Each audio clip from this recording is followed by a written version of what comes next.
Pagi, Bu. Warahmatullahi wabarakatuh. Selamat pagi, Bu. Apakah ada yang belum bergabung di Zoom? Ya, sudah, Bu. Sudah hadir semua, Bu. Semuanya sudah mengisi absensi di Google Form tadi? Sudah, Bu. Nah, baiklah. Sebelum memulai pembelajaran kita kali ini, ada baiknya kita berdoa terlebih dahulu. Untuk ketua kelas, boleh memimpin doanya terlebih dahulu. Baiklah, kawan-kawan. Sebelum kita memulai pembelajaran pada hari ini, ada baiknya kita berdoa menurut kepercayaan kita masing-masing. Berdoa mulai. Doa selesai. Nah, pada pertemuan kali ini, Ibu akan menjelaskan tentang materi sel. Adapun tujuan dari pembelajaran kita kali ini, yaitu terdiri dari kita akan memahami tentang sejarah dan pengertian sel, kemudian kita akan mempelajari tentang perbedaan dari sel, kemudian kita akan mempelajari tentang fungsi serta organel-organel dari sel. Nah, sebelum masuk ke lebih dalam, Ibu akan menampilkan PPT. Nah, pada pertemuan kali ini kan kita akan membahas tentang sel. Apakah kalian pernah mendengar ataupun melihat di kehidupan sehari-hari pernyataan tentang sel di kehidupan nyata kalian? Ada yang bisa menjawab? Saya, Bu. Ya, silakan. Pada kehidupan sehari-hari, biasanya kita mengenal sel itu pada kantor polisi, Bu, untuk tempat penjara, Bu. Nah, iya. Ada lagi yang bisa menambahkan? Saya, Bu.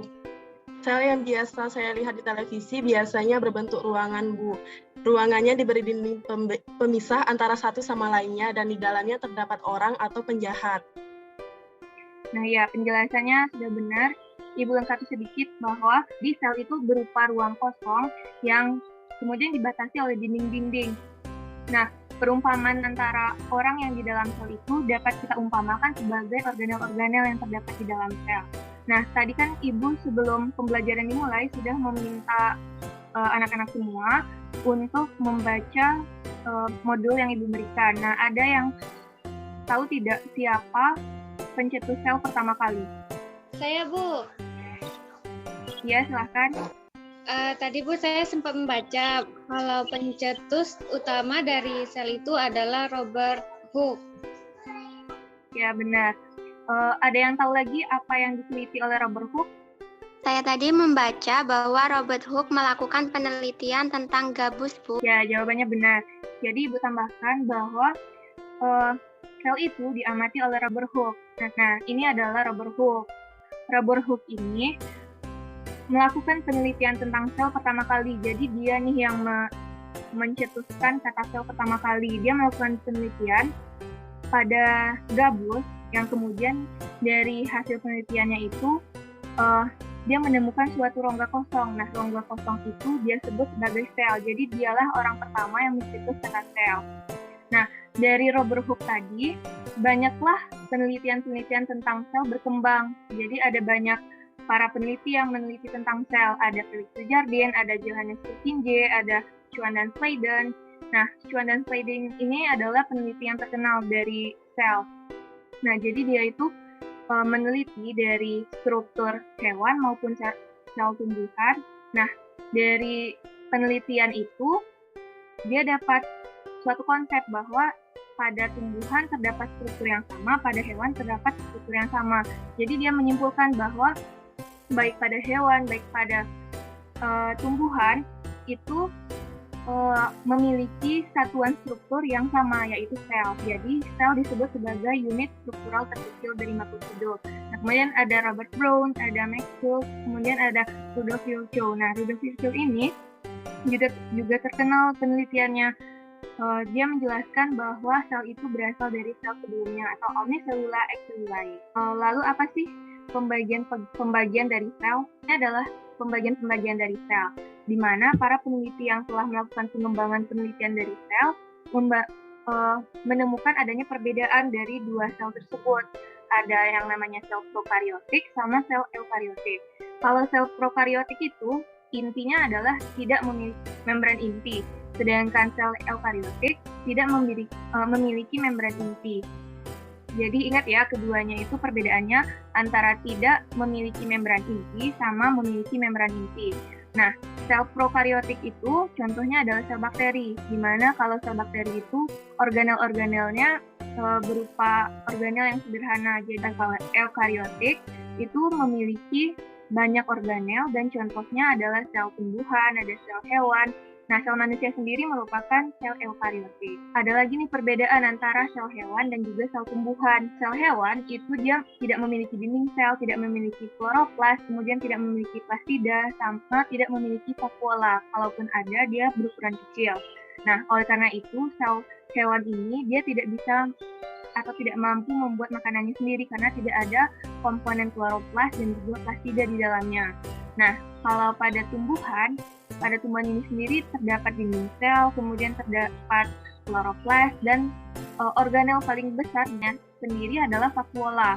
Ini adalah gambar dari sel hewan. Yang perlu kalian ketahui bahwa sel hewan ini mempunyai struktur utama. Di antaranya adalah nukleus, ada membran, kemudian ada sitoplasma. Nah, seperti yang tampak pada gambar ini adalah macam-macam organel dari sel hewan.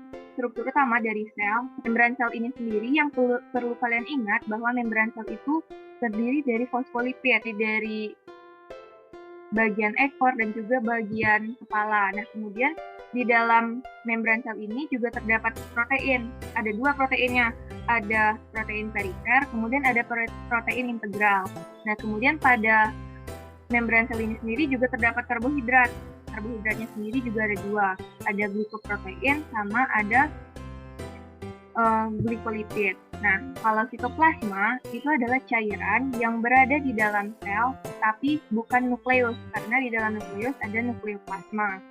Nah, kemudian ada nukleus. Nukleus itu sendiri adalah bagian paling penting dari sel. Kenapa dikatakan bagian paling penting? Karena nukleus sendiri adalah pusat pengendali dari sel. Jadi kalau dari bagian tubuh kita dapat diumpamakan sebagai otak. Nah, dari pemaparan yang tadi, apa ada yang masih kebingungan atau ada yang tidak dimengerti? Iya Bu, sudah Bu. Nah, selanjutnya Ibu akan masuk ke bagian organel-organel sel. Ini yang pertama ada ribosom. Ribosom ini fungsinya adalah untuk sintesis protein. Nah, ini bentuknya. Ada subunit besar sama ada subunit kecil. Kemudian, dari protein yang dibentuk di dalam ribosom ini, kemudian akan berlanjut ke retikulum endoplasma namanya. Nah, retikulum endoplasma inilah yang sebagai transport zat. Nah, kemudian retikulum endoplasma ini membawanya ke badan Golgi. Badan Golgi inilah fungsinya sebagai vesikula untuk bagian sekresi. Mitokondria ini sendiri sebagai respirasi sel. Nah, kalau dari tubuh manusia kan kita tahu bahwa paru-paru tempat respirasi. Nah, ternyata di dalam sel itu sendiri sudah dilakukan respirasi, tepatnya di mitokondria. Nah, kemudian di sentriol ada aktivitas pembelahan sel. Sedangkan di lisosom itu fungsinya adalah untuk pencernaan sel. Nah, dari pemaparan Ibu tadi, ada yang masih diragukan atau masih tidak mengerti? Ibu. Ya, ini ada mini untuk menambah wawasan kalian. Sekaligus Ibu ingin melihat apakah pemahaman kalian dapat lebih mendalam setelah Ibu terangkan tadi. Nah, dari mini games ini, nanti Ibu akan memaparkan beberapa teka-teki. Nah, ini ada yang tahu tidak teka-teki dari gambar ini? Saya, Bu. Ya, boleh. Untuk yang gambar A itu adalah RE kasar, dan yang B itu retikulum endoplasma halus, Bu. Ya, kita lihat ya jawabannya. Nah, benar. Yang bagian atas adalah retikulum endoplasma kasar dan bagian bawah adalah retikulum endoplasma halus. Nah, selanjutnya ada yang tahu teka-teki dari fungsi gambar berikut ini? Saya, Bu. Fungsi dari gambar ini adalah untuk membunuh zat asin, Bu.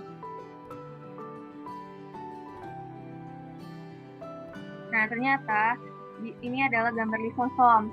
di mana fungsinya itu sendiri adalah untuk mencerna dan untuk membunuh zat-zat asing. Ada yang tahu ini Saya, gambar Bu. apa? Ya, boleh. Saya, Bu.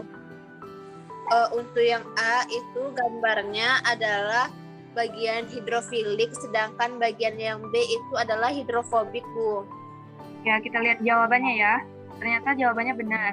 Ada hidrofilik, kemudian ada hidrofobik.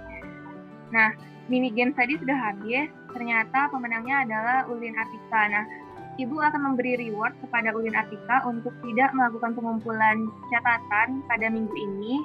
Jadi, untuk yang lain jangan berkecil hati dan jangan lupa mengumpulkan catatan harian pada pertemuan selanjutnya.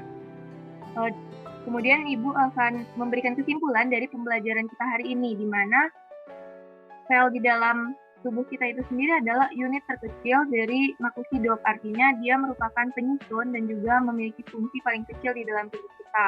Jadi setiap makhluk hidup yang dikatakan sebagai makhluk hidup pasti terdiri atas sel. Baik dia hanya memiliki satu sel maupun memiliki banyak sel, dia tetap dikatakan makhluk hidup. Nah, kemudian sel itu sendiri dibagi menjadi dua. Ada sel prokaryotik dan juga sel eukaryotik. Nah, masing-masingnya terdiri atas organel-organel sel. Organel sel itu akan berkaitan fungsinya antara satu sama lainnya. Nah, sampai di sini ada yang ingin ditanyakan sebelum Ibu akhiri? Insya Allah tidak, Bu. Baiklah, karena pembelajaran kita sudah selesai, maka Ibu akhiri dengan wassalamualaikum warahmatullahi wabarakatuh. Waalaikumsalam warahmatullahi wabarakatuh. Terima kasih, Bu.